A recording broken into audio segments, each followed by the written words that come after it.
Cerita tradisi pengasingan gadis di masa pubertas. Pada suatu hari, ada seorang pencuri handal. Dia tidak memiliki istri ataupun seorang anak.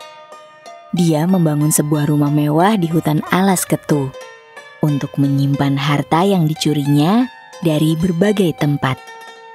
Beberapa saat setelah itu, pencuri itu memikirkan suatu hal. Ya ampun, aku punya begitu banyak harta, tapi tidak ada seorang pun yang menggunakannya. Jadi dipikir-pikir, semua usahaku sia-sia. Saat aku mati, semua hartaku tidak akan kubawa dan ditinggalkan sebagai barang yang tidak berguna. Aku harus mencari seorang anak yang akan menjadi pewaris hartaku. Lalu pencuri pun pergi ke sebuah desa. Dia mengamati anak-anak yang sedang bermain di bawah pohon. Potong bebek angsa. Gadis kecil itu terlihat ceria dan lincah. Dia juga sangat cantik. Gadis kecil, kemarilah. Aku ingin memberi sesuatu padamu. Bebek angsa masak di kuali. Paman yang di sana? Ada apa, Paman? Ada apa memanggilku? Siapa itu? Sebelumnya aku belum pernah melihat orang itu. Apa kau menyukainya dan ingin dapat lebih banyak dari ini? Ini semua adalah barang-barang yang berharga. Jika kau mau lagi, aku bisa memberimu lebih banyak dari ini. Iya, aku menyukainya. Bagus sekali. Kau boleh mengambilnya sebanyak yang kau mau. Tidak, lepaskan aku. Biarkan Hei, aku lihat pergi. pria itu. Kenapa dia membawanya pergi? Biarkan aku pergi. Tolong lepaskan aku. Hei Tuan, kenapa kau menculik putri orang? Biarkan dia pergi, Tuan. Pencuri itu akhirnya menculik gadis tersebut dan mengurung dia di rumahnya. Seiring berjalannya waktu, gadis itu pun tumbuh menjadi wanita yang cantik. 10 tahun berlalu, dia pun menginjak usia remaja. Karena dia belum pernah terkena sinar matahari dan tidak keluar rumah, dia pun mengidap penyakit yang menyebabkan dia menjadi sangat kurus. Sakit. Aduh. Elsa putriku, kau kenapa? Apa yang terjadi padamu? Aku juga tidak tahu, Ayah. Perutku terasa sakit terus. Pencuri itu akhirnya frustasi dengan keadaan putrinya. Lalu dia pun pergi ke sebuah hutan dan bertemu dengan seorang nenek tua. Kau datang dari mana? Kenapa kau membawa banyak orang? Jangan khawatir, Nek. Aku datang dengan niat baik. Apa sebenarnya tujuanmu kemari? Begini, Nek. Apa kau tahu orang di sekitar sini yang bisa menyembuhkan penyakit? Akhir-akhir ini putriku jatuh sakit. Apa kau bisa membantu putriku, Nek? Di desa ini, hanya aku yang biasa mengobati penyakit. Kemudian pencuri itu memohon kepada nenek tersebut agar bersedia datang menemui putrinya. Nenek setuju untuk menemui putrinya dan mengerti apa yang dirasakannya. Dia pun berkata kepada gadis itu, Oh, gadis cantik, jangan khawatir. Penyakitmu ini biasa dirasakan oleh anak remaja sepertimu. Masa pubertas membuat perutmu kram, pinggangmu sakit, dan kelelahan. Tenang ya, Nak. Akan kusiapkan obat untuk meredakan rasa sakitmu. Sebentar ya, Nenek buatkan. Kemudian nenek itu mengumpulkan kayu dan menyeduhkan obat untuk diminum gadis tersebut. Sayang, obat ini harus dikeringkan dan disimpan dalam toples atau wadah. Saat kau nanti merasa akan datang bulan, ambillah 1 bungkus. Lalu seduh dan minum obatnya selama 4-5 hari. Maka kau akan merasa lebih segar. Kau juga akan terlihat ceria dan lebih bersemangat. Setelah gadis itu meminum obatnya, dia merasa baikan. Nenek itu pun pergi dan mengucapkan selamat tinggal kepada pencuri. Elsa, bagaimana keadaanmu sekarang? Syukurlah, sekarang aku merasa jauh lebih baik, Ayah. Seperti yang nenek katakan, obatnya sangat manjur. Oh, terima kasih banyak, Nek. Aku tidak akan lupa janjiku padamu.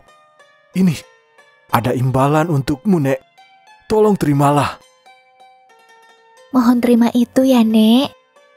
Melihat banyak emas, nenek itu berpikir, "Oh, ya ampun, emasnya banyak sekali. Wah, dengan begitu aku bisa kaya raya." Hah? Kau kenapa, Nek? Iya, aku ingin segera pulang. Tolong bantu aku ya. Aku tidak ingat jalan pulang. Bisakah kau mengantarkanku pulang? Tentu, tidak masalah, Nek. Ketika meninggalkan rumah pencuri tersebut, sang nenek pun berpikir, Rumah dia letaknya jauh dari rumah penduduk desa lain. Hutannya juga lebat dan kelam. Bagaimana caranya aku kembali ke sini dan menemukan rumahnya ya? Setelah itu, nenek tersebut membawa sekantung biji semangka. Dia meninggalkan jejak benih saat dia diantar pulang oleh pencuri itu. Suatu hari setelah bertahun-tahun pergi, seorang pemuda datang. Dia kembali dari perjalanan menuntut ilmu. Pemuda itu meminta tinggal sementara di rumah nenek itu. Hai, Nek. Saat itu, nenek yang sedang memasak nasi berbalik dan melihatnya. Hei nak, kau mau pergi kemana? Ayo, masuklah dulu ke dalam. Diam-diam, nenek itu mengamati kemampuan pria tersebut. Dan nenek itu pun bertanya padanya. Hari sudah larut, kau mau pergi kemana? Di mana istri dan anakmu? Kau terlihat sangat malang sekali, nak. Aku belum menikah, Nek. Ketika aku berjalan menyusuri desa, aku berpikir bahwa jika ada wanita yang cocok denganku, aku akan menjadikannya sebagai istriku. Apakah nenek punya kenalan seorang gadis di desa ini? Tolong kenalkan kepadaku, Nek. Jika kau mencari seorang istri, aku kenal seorang pria di desa ini. Dia memiliki seorang putri yang sangat cantik. Saat kau melihatnya, kau pasti langsung suka. Sungguh, aku tidak bercanda. Nenek menceritakan kepada Gilang asal mula dia bertemu gadis tersebut. Karena mendengar cerita dan pujian tentang gadis itu dari nenek, Gilang menjadi tidak sabar untuk menemui gadis itu. Dia meminta nenek itu untuk segera mengantarkannya bertemu dengan gadis tersebut. Aku ingin kenal dia. Bisakah kau mengenalkan dia kepadaku, Nek? Bisakah kau mengantarku untuk bertemu dengannya? Oh, tidak. Aku tidak bisa mengantarmu ke sana. Aku takut pada pencuri handal itu, yaitu ayahnya. Karena jika aku berbuat salah, dia pasti akan langsung menghabisiku. Meskipun aku sudah tua, tetapi aku masih ingin hidup. Sesungguhnya aku juga ingin kau bertemu dengannya. Kedatanganmu ke sini tepat waktu. Sekarang lebih baik kau istirahat, lalu besok carilah gadis itu. Pagi harinya nenek menyiapkan sarapan untuk Gilang dan memberitahu padanya tentang jejak pohon semangka yang dibuatnya. Nak, berjalanlah menyusuri jalur setapak yang ditumbuhi tumbuhan semangka. Nanti kau pasti akan sampai di rumahnya. Tidak sulit kok menemukan rumahnya, tapi nenek harap kau tetap berhati-hati ya. Sekarang pergilah. Semoga kau berhasil ya, nak. Dan semoga tidak ada yang menghalangi jalanmu, nak. Gilang pun pamit kepada nenek tersebut, lalu dia pergi. Setelah beberapa saat berjalan, akhirnya dia pun sampai di rumah pencuri itu. Saat itu, kebetulan pencuri sedang tidak ada di rumahnya. Dia meninggalkan putrinya sendirian di rumah. Putrinya Elsa seperti biasa hendak merajut kain.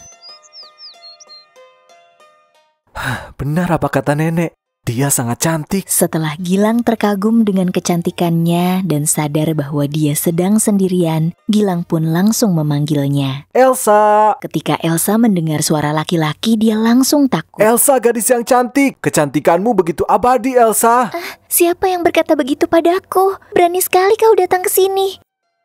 Elsa melihat seorang pria tampan yang sopan dan lemah lembut. Dia pun memutuskan untuk turun dan berbicara dengannya. Tidak lama kemudian, mereka mulai merasa cocok dan terus berbincang. Pada akhirnya, mereka pun saling jatuh cinta dan menjalin kasih. Diam-diam, mereka menyembunyikan hubungannya dari pencuri handal. Apa yang mesti kita lakukan jika ayah tahu hubungan kita? Aku akan meminta maaf padanya. Tidak semudah itu, Gilang. Dia sangat tegas dan kejam. Dia kehilangan salah satu matanya karena cinta. Dia memutuskan untuk hidup sendiri juga karena cinta. Tolong pastikan bahwa hubungan ini tidak akan menjadi masalah dan membuat dia menderita. Kamu mengerti kan? Tetapi setelah itu pencuri memperhatikan perubahan perilaku dari putrinya, di mana dia selalu berdandan setiap hari dan melakukan semua pekerjaan rumah tanpa perlu diingatkan. Dia seperti ingin membuat semua orang terkesan, tetapi pencuri mulai mencurigainya. Aku rasa Elsa sedang menjalin hubungan dengan seorang pria. Lihat saja dia, selalu berdandan dan tingkahnya berubah. Pada akhirnya, pencuri itu tahu bahwa dia menjalin hubungan rahasia dengan Gilang. Dia kesal terhadap putrinya dan dirinya sendiri karena tidak mampu mengendalikan keinginan putrinya. Pencuri itu akhirnya pergi meninggalkan rumahnya. Lalu, saat pasangan suami istri itu tidak menemukan keberadaan ayahnya, mereka langsung keluar untuk mencarinya, namun gagal. Rumah nenek ada di sana. Sebentar lagi kita sampai. Mereka sampai di rumah nenek dan mengucapkan terima kasih serta memberikan hadiah padanya. Nenek sangat bahagia dan berkata kepada semua orang, Semuanya, ayo, kalian bisa membagikan emas ini secara adil ya. Bu, kakak itu sangat cantik sekali. Kulitnya sangat putih dan lembut dan sangat berseri. benar, wanita itu sangat cantik dan anggun. Itu karena selama pubertas dia hanya tinggal di dalam rumah dan selalu meminum obat untuk menghilangkan rasa sakitnya. Juga dia hanya memakan sayur-sayuran saja. Setelah masa pubertasnya berakhir, dia pun menjadi cantik seperti saat ini. Saat aku menginjak masa pubertas nanti, tolong izinkan aku untuk tinggal di rumah juga seperti dia ya, Bu.